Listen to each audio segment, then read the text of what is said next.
Thank you. I want to talk to you about the mindset of an extremist.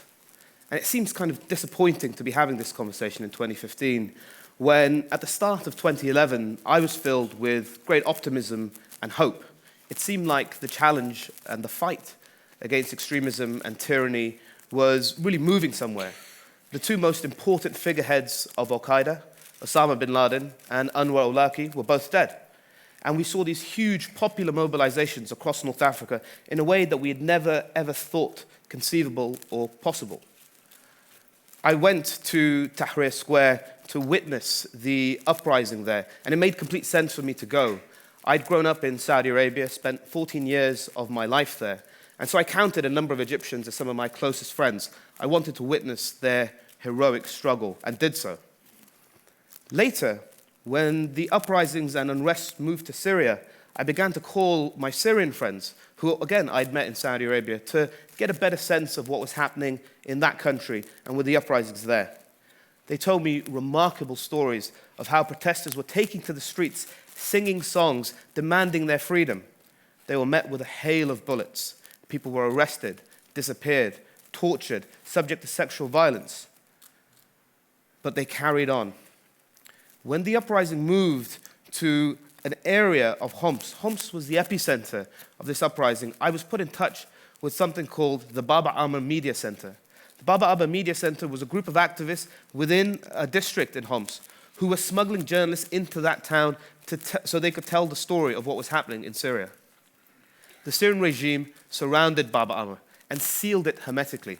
Nobody could get in, but more importantly, nobody could get out. They shelled it remorselessly. Hundreds of people died.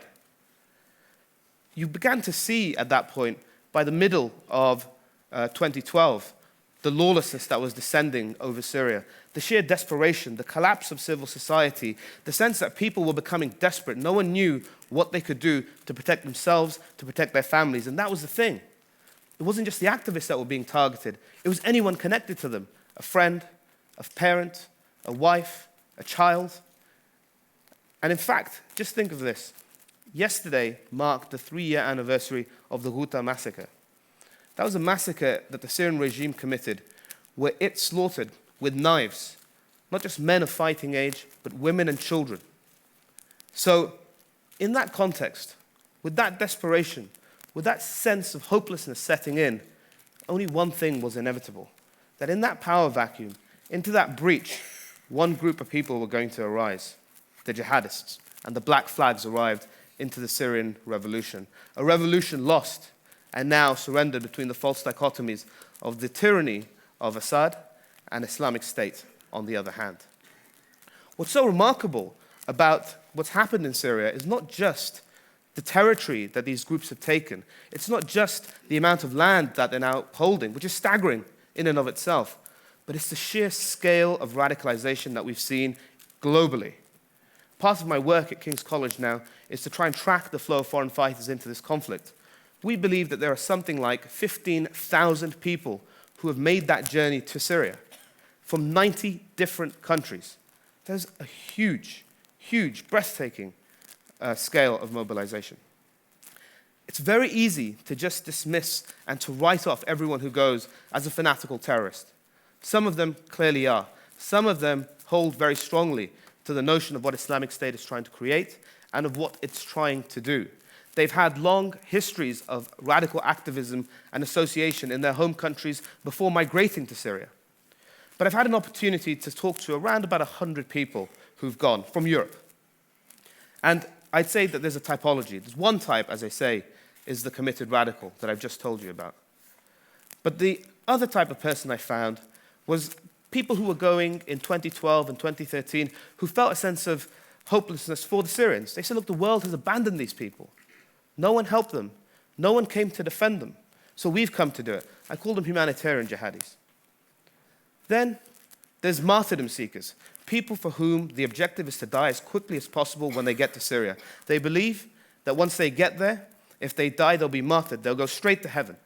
And so their whole ambition is to achieve that as quickly as possible. We've already had 5 British suicide bombers in Syria and Iraq, one from the United States and several others from across Europe. And then the last category, I think, is the most interesting one.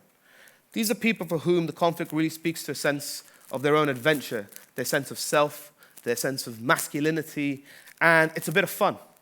They've coined their own phrase, the 5-star jihad, and they try and encourage people to come on that basis. And they reference popular culture. So here, you can see them referencing the popular video game Call of Duty. And for them, it's about all of that.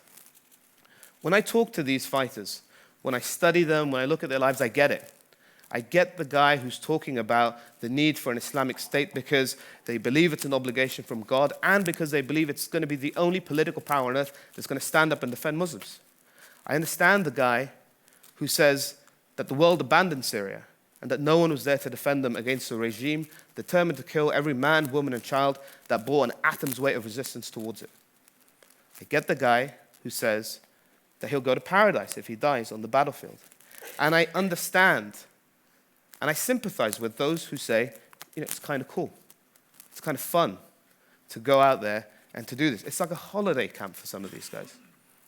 I get it, not just because I study them. I get it because half a generation ago, that was me.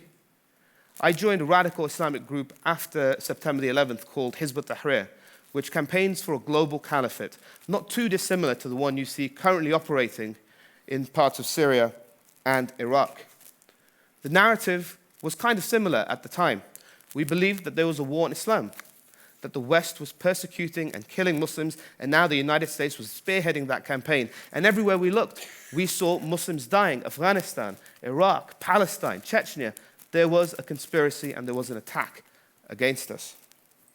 Someone had to fight back. Somebody did.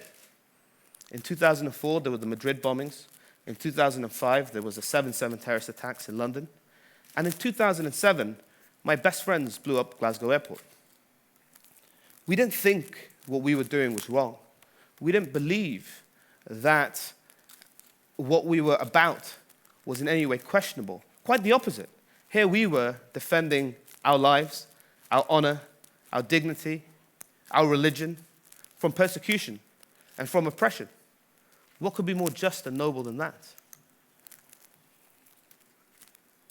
By contrast, that narrative has spread so strongly, and it continues to resonate today on a much larger scale in the Syrian context. The West is very shy of its values. It doesn't speak up enough for the ideas of classical liberalism or its post-Enlightenment values that have birthed centuries of organic growth across all spheres: legal, political, cultural, artistic.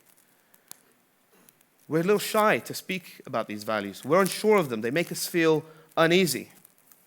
And then you contrast that against this, what Islamic State is offering. It's bold, it's confident, it's defiant, it's empowering. Islamic State knows exactly who it is, it knows exactly what it stands for, it knows exactly where it's going and what it's doing. That identity makes sense to people. It's not confused. It's not hyphenated. It's not British Muslim, African American, this or that. No, it transcends all of that. You're a Muslim. You're part of something much bigger. You transcend geography. You transcend race and culture. You're a Muslim. You enter something much bigger, a fraternity of the faithful.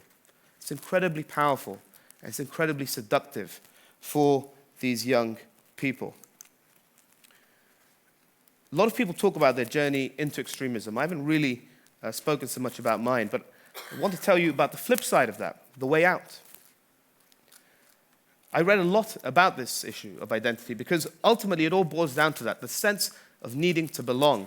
When Mohammed Sadiq Khan orchestrated and led the 7/7 terrorist attacks in London, he talked about the bombing, gassing, and imprisonment of his people, by which he was referring to Iraqis and to a country he'd never been to, whilst in the process of planning the murder of his own citizens.